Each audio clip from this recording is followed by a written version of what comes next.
बच्चे को आप लाड प्यार दादा दादी का भी लेने दीजिए, ताऊ ताई का भी लेने दीजिए, चाचा चाची का भी लेने दीजिए, और कभी कभार छुट्टियां होती है तो नाना नानी के पास में भी भेजिए। उसमें इमोशंस जिंदा रहने दीजिए। आप उसे एक मशीन नहीं बनाना है, उसे पैराशूटर नहीं बनाना है, हमें उसे ग्रास रूटर बनाना है कि वो खूब ऊंचाइयों को छुए, खूब आगे बढ़े, लेकिन उसके पांव जमीन पे रहे हैं। आप लाखों करोड़ों कमा के भी अगर ये पहचान नहीं पाए कि ये मेरी माँ है, ये मेरे पिता है, ये मेरे दादा है, ये मेरी दादी है, तो निश्चित तौर पर वो पैसा और वो सफलता के कोई मायने नहीं रह जाते। आज के समय में मैं अभिभावकों के भी एक साथ की आज आपसे अपील और एक निवेदन करना चाहूंगा। जिस तरह से एक एरोप्लेन रनवे पे दौड़ता और अपनी उड़ान तय करता है, ठीक उसी तरह से आपके नौनिहालों का ये रनवे है। उन्हें अपने मंजिल की ओर जाना है, लेकिन जो विद्यार्थी आपके नौनिहाल रूपी विमान है, उसमें 3 पहिए रहते हैं डायरेक्शन में, एक आगे और 2 पीछे। आगे का पहिया आपका नौनिहाल, आपका लाडला बेटा और बेटी है, और पीछे के जो 2 पहिए हैं, वो एक साइड का पहिया तो अभिभावक माता पिता आप हैं, और एक साइड का स्कूल के टीचर्स और मैनेजमेंट स्कूल हैं। ये मान के चलिए का अभिभावक महानुभाव, इस प्रतिस्पर्धा के दौर में रनवे से वही विमान ऊंचाइयों पे उड़ सकेगा जिस विमान के अगले पहिए को दोनों पीछे के पहियों से बराबर पावर मिलेगा।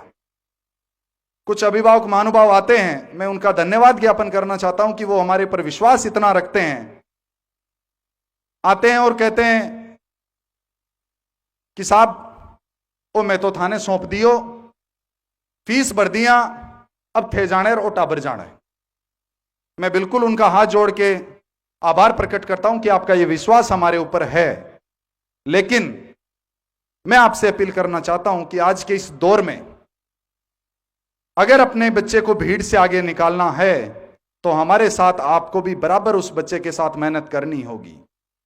यह मैं इसलिए कह रहा हूं कि हमने देखे इस सोसाइटी में बड़े से बड़े मुकाम, बड़े से बड़े सक्सेस होने के बाद में भी, खूब पैसे होने के बाद में भी, खूब प्रतिष्ठित पद पे बैठे होने के बाद में भी, जब माता पिता को बुढ़ापे में इलाज की जरूरत पड़ती है तो वो बेटा बेटी जो लाखों करोड़ों कमा रहे हैं, वो सेहत के हालचाल भी वीडियो कॉल पे पहुंचते हैं। कुछ केस तो ऐसे भी देखे हैं जो उन्हें मुखाग्नि तक भी वीडियो कॉल से देने लगे हैं।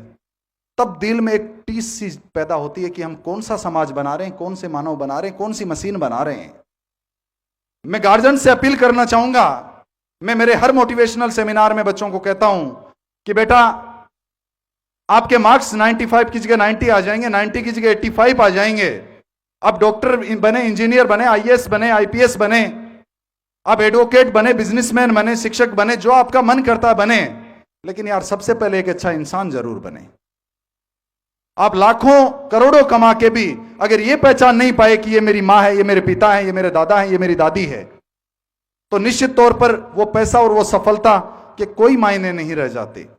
तो इस 5-10 साल जो पहले का समय है, उसमें हमने सबसे अधिक जो कमी महसूस की है वो है नैतिक शिक्षा की, मोरल एजुकेशन की, और वो केवल हम नहीं कर पाएंगे, वो आपको भी देना होगा। बच्चे को बताना होगा कि कौन आपसे बड़ा है, कौन आपसे छोटा है, किस तरह से आपको बड़ों का सम्मान करना है। बच्चे को आप लाड प्यार दादा दादी का भी लेने दीजिए, ताऊ ताई का भी लेने दीजिए, चाचा चाची का भी लेने दीजिए, और कभी कभार छुट्टियां होती है तो नाना नानी के पास में भी भेजिए। उसमें इमोशंस जिंदा रहने दीजिए। आप उसे एक मशीन नहीं बनाना है, उसे पैराशूटर नहीं बनाना है, हमें उसे ग्रास रूटर बनाना है कि वो खूब ऊंचाइयों को छुए, खूब आगे बढ़े, लेकिन उसके पांव जमीन पे रहे हैं। वो समझे कि क्या रिश्ते होते हैं, क्या बड़े होते हैं, क्या माता पिता होते हैं, क्या गुरु होते हैं, और क्या अपने साथी होते हैं।